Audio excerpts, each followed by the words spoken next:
평생 쥐려고 했는데 손을 놓으니 오히려 행복이 왔습니다. 노년의 깨달음. 물을 바라본 적 있으신가요?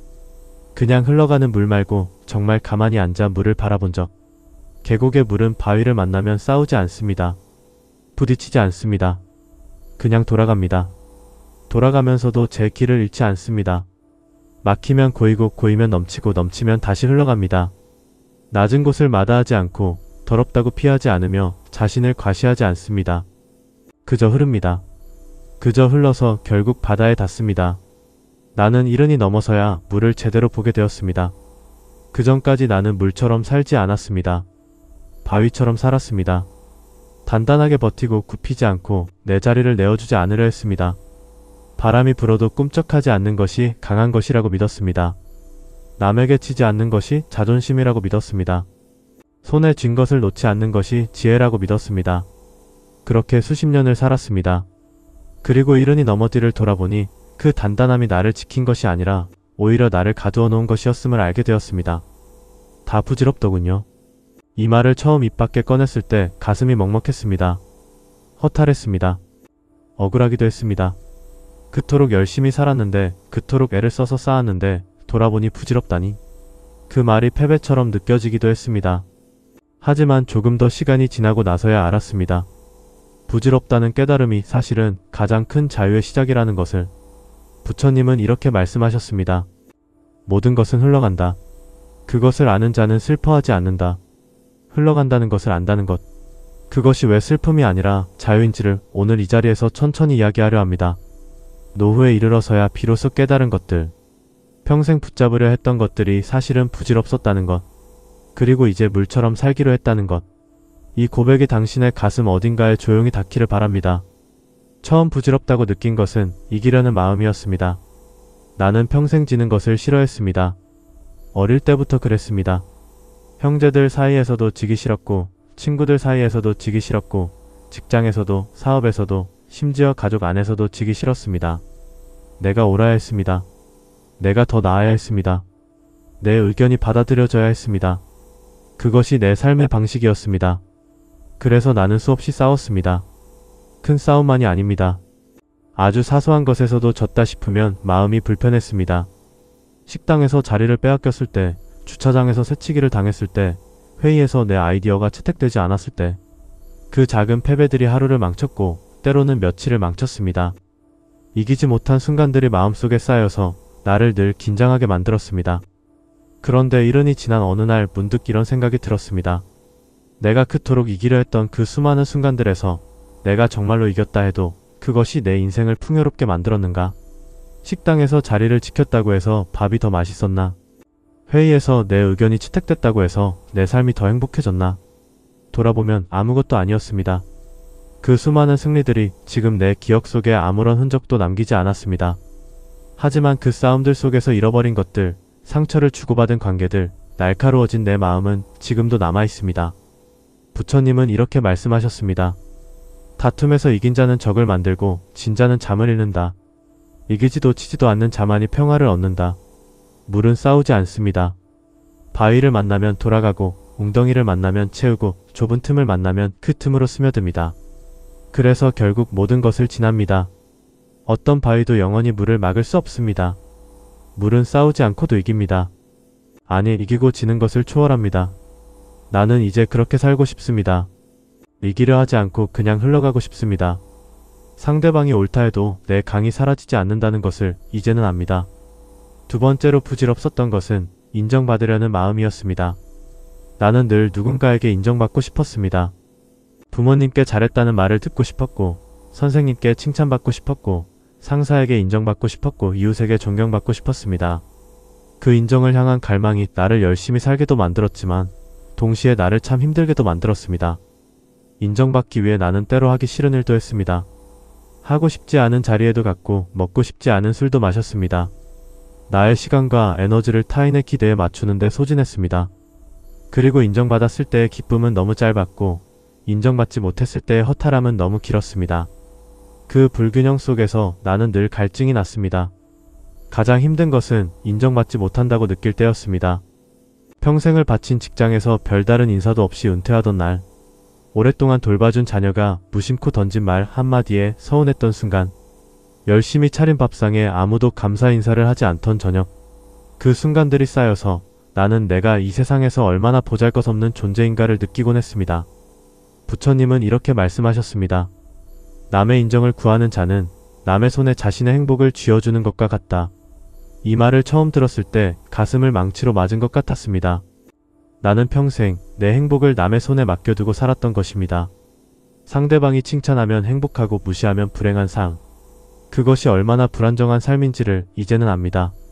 물은 누군가 알아봐주지 않아도 흐릅니다. 누군가 칭찬해주지 않아도, 누군가 감사해주지 않아도 그냥 흐릅니다. 제 길을 갑니다. 나도 이제 그렇게 살고 싶습니다. 남이 알아봐주지 않아도 내가 나를 알아보면 됩니다. 남이 칭찬해주지 않아도 내가 나를 다독이면 됩니다. 세 번째로 부질없었던 것은 더 가지려는 마음이었습니다.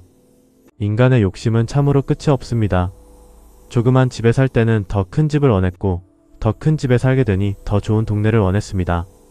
작은 차를 탈 때는 더 큰 차를 원했고, 더 큰 차를 타게 되니 더 좋은 차를 원했습니다. 월급이 오르면 더 오르기를 바랐고, 사업이 잘 되면 더 잘 되기를 바랐습니다. 가진 것에 만족한 날이 내 인생에 단 하루라도 있었는지 기억이 나지 않습니다. 그 끝없는 욕망의 사슬이 나를 어디로 데려갔냐 하면 결국은 지금의 이 자리로 데려왔습니다. 더 많은 것을 가졌지만 더 많이 불안했습니다. 더 많이 채웠지만 더 많이 비어 있었습니다. 갖지 못한 것을 향해 달려가느라 이미 가진 것의 소중함을 단 한 번도 제대로 느끼지 못했습니다. 노후에 들어서면서 몸이 예전 같지 않게 되었습니다. 그런데 이상한 일이 생겼습니다. 몸이 약해지면서 욕심이 줄어들기 시작했습니다. 하루에 밥 3끼를 먹을 수 있다는 것이 감사하게 느껴졌습니다. 따뜻한 방에서 잠을 잘 수 있다는 것이 행복하게 느껴졌습니다. 아침에 일어나 창문 너머로 햇살이 들어올 때 그 빛이 그토록 아름다운 줄 몰랐습니다. 욕심이 줄어드니 감사가 보이기 시작했습니다. 덜어내니 비로소 채워지는 것들이 있었습니다. 부처님은 이렇게 말씀하셨습니다.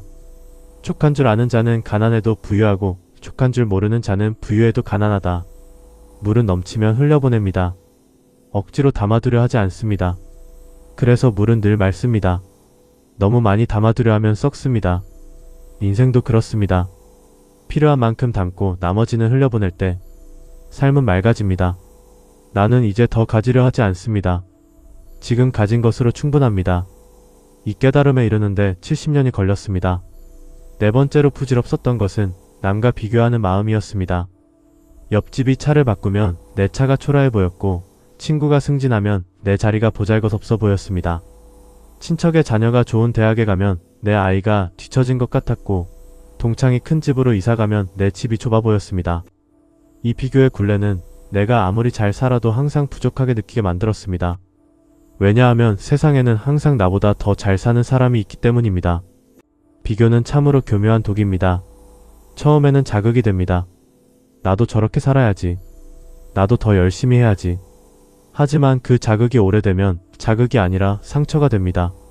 내가 뒤처졌다는 느낌, 내가 부족하다는 느낌, 내 인생이 실패라는 느낌.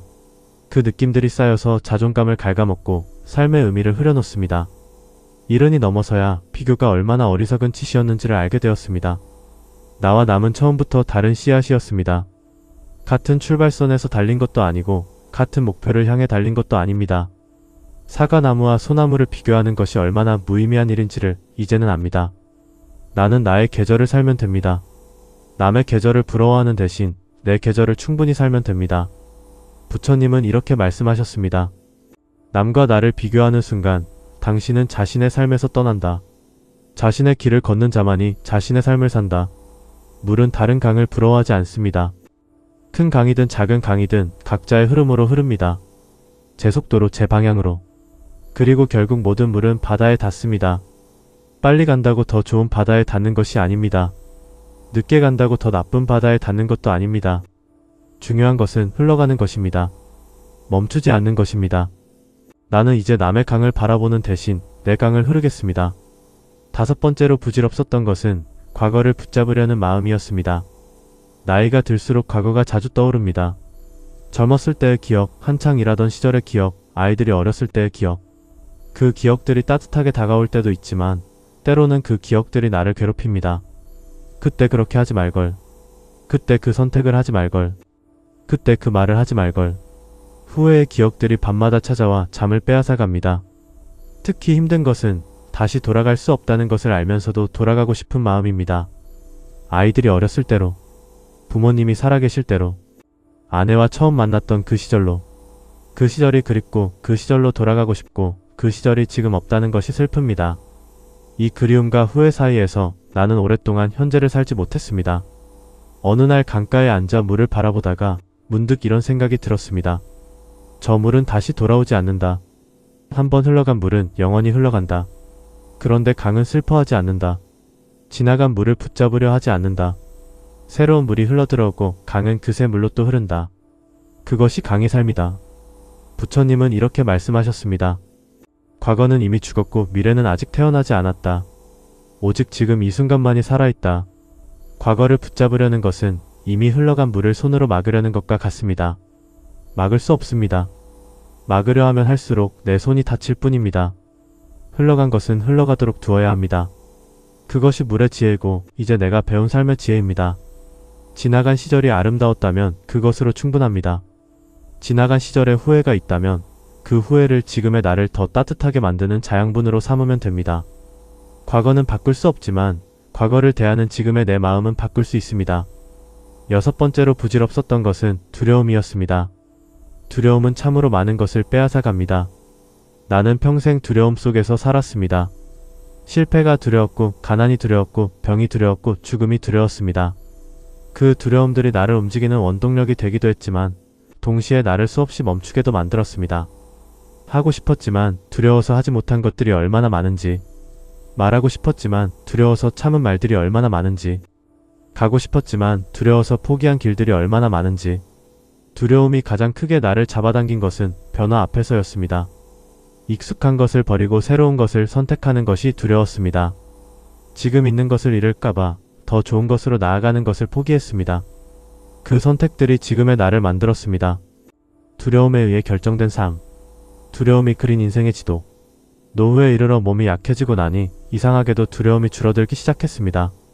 어차피 모든 것은 지나간다는 것을 알게 되었기 때문입니다. 실패해도 가난해도 아파도 그것도 지나갑니다. 영원한 고통은 없습니다.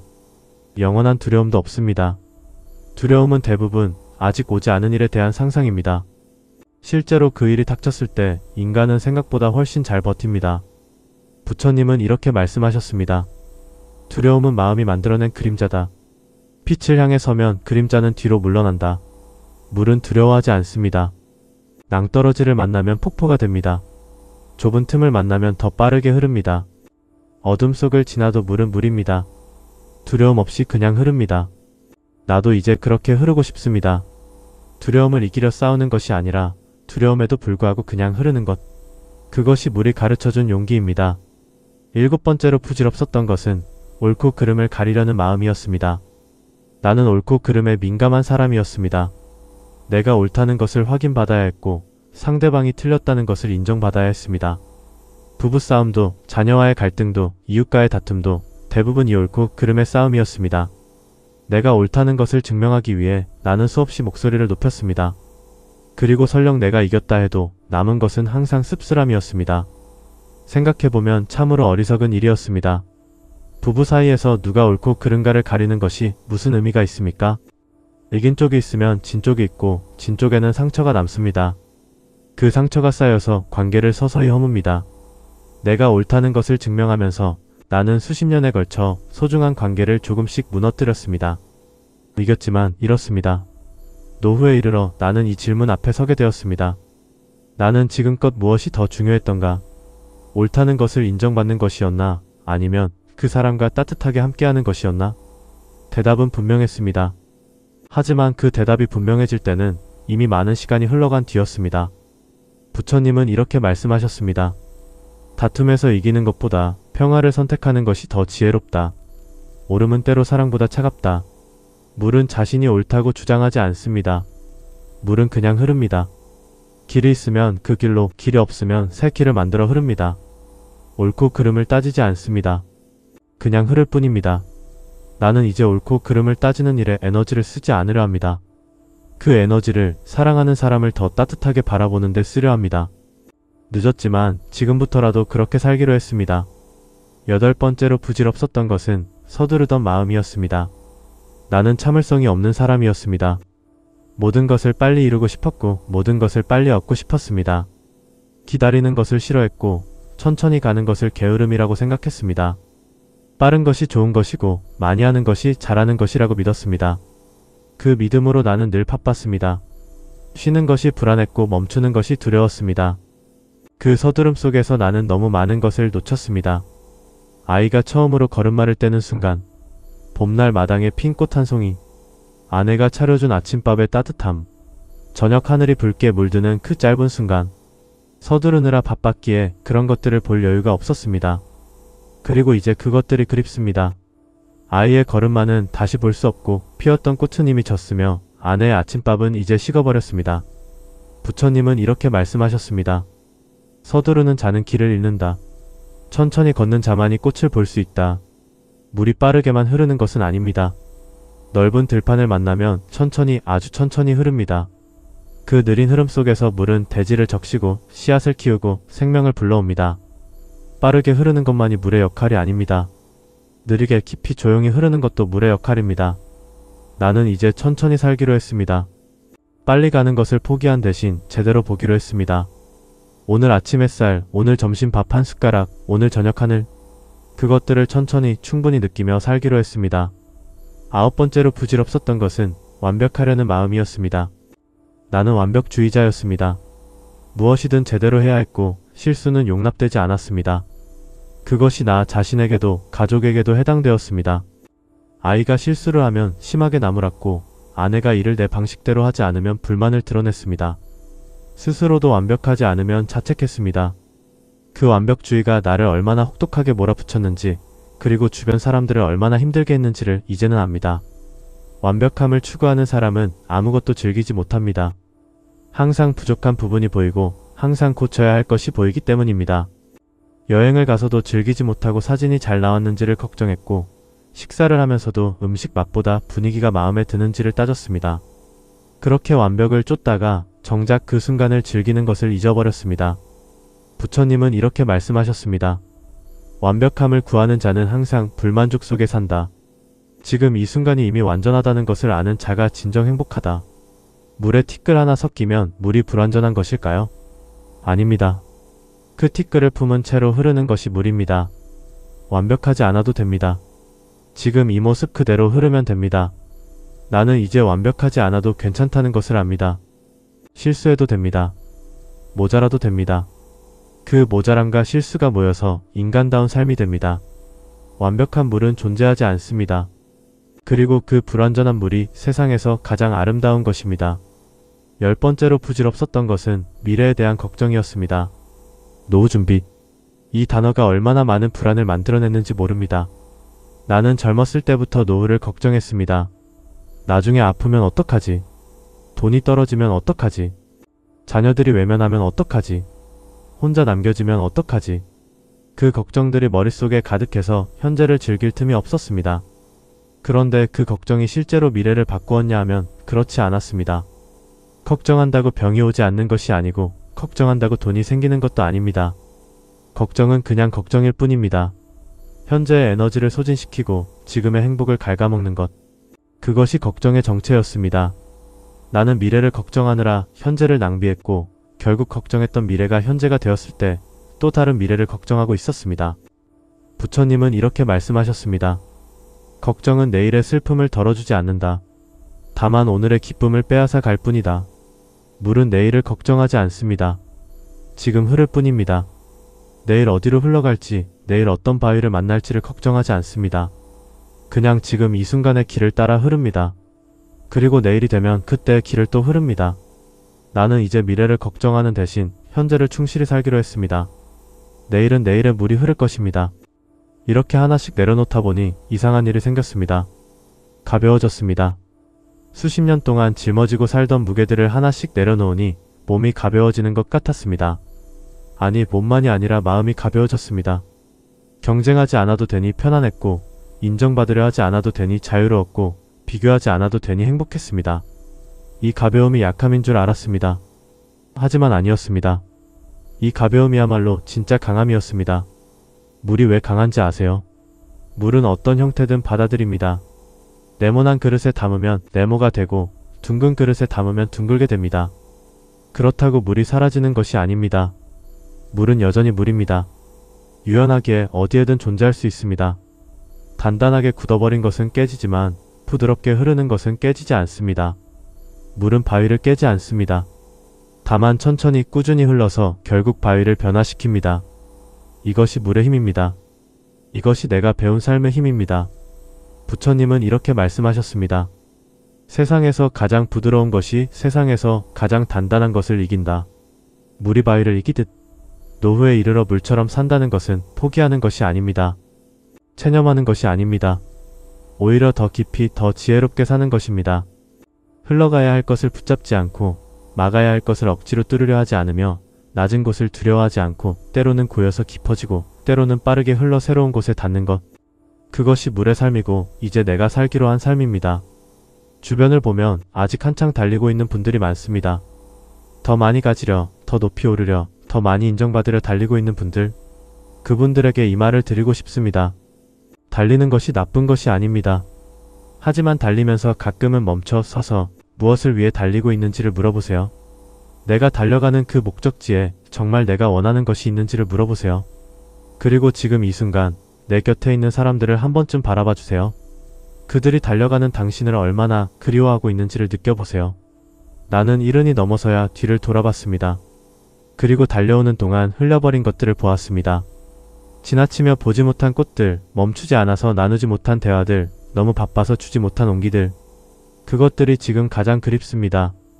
돈도 명예도 승리도 아니라 그 작고 따뜻한 것들이 그립습니다. 부처님은 이렇게 말씀하셨습니다. 인생에서 가장 소중한 것은 대부분 가장 작고 조용한 것들 속에 있다. 이제 나는 물처럼 살기로 했습니다. 싸우지 않고 비교하지 않고 서두르지 않고 완벽하려 하지 않고 그냥 흐르기로 했습니다.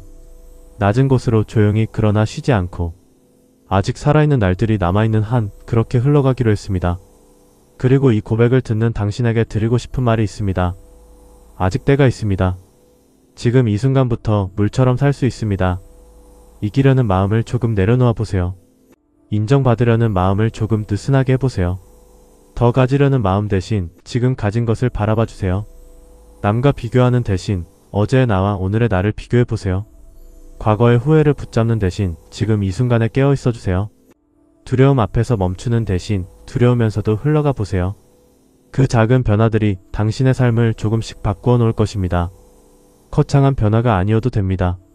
오늘 한 가지만, 딱 하나만 내려놓아 보세요. 그 하나를 내려놓는 순간 당신은 느끼게 될 것입니다. 아, 이렇게 가벼울 수가 있구나. 이렇게 자유로울 수 있구나. 물은 높은 곳에서 낮은 곳으로 흐릅니다. 낮아지는 것이 지는 것이 아닙니다. 낮아질수록 물은 넓어집니다. 강이 되고 호수가 되고 결국 바다가 됩니다. 나는 이제 낮아지기로 했습니다. 그리고 그 낮아짐 속에서 더 넓어지기로 했습니다. 70년 인생을 돌아보며 깨달은 것이 있다면 그것은 이것입니다. 삶은 쥐는 것이 아니라 흘러가게 두는 것입니다. 행복은 얻는 것이 아니라 지금 여기에 있는 것을 느끼는 것입니다. 강함은 굳어지는 것이 아니라 부드럽게 어디든 흘러가는 것입니다. 그리고 가장 아름다운 삶은 물처럼 사는 삶입니다. 이제 나는 물처럼 살겠습니다. 흘러가야 할 것은 흘려보내고 머물러야 할 곳에서는 고요히 머물고 낮은 곳도 마다하지 않고 어떤 그릇에도 나를 맞추며 그러면서도 나를 잃지 않고 조용하지만 쉬지 않고 부드럽지만 포기하지 않고 그렇게 흘러서 결국 내가 닿아야 할 곳에 닿겠습니다. 당신도 지금 이 순간부터 물처럼 흘러가시기를 바랍니다. 70년이 지나도 늦지 않았습니다. 오늘이 당신 인생에서 가장 젊은 날이고 지금 이 순간이 가장 새로운 시작입니다. 부처님께서 말씀하셨습니다. 지금 이 순간 깨어있는 자에게 과거도 미래도 장애가 되지 않는다. 흐르는 물처럼 그는 이미 자유롭다. 자유롭게 가볍게 물처럼 오늘부터 그렇게 사시기를 진심으로 바랍니다.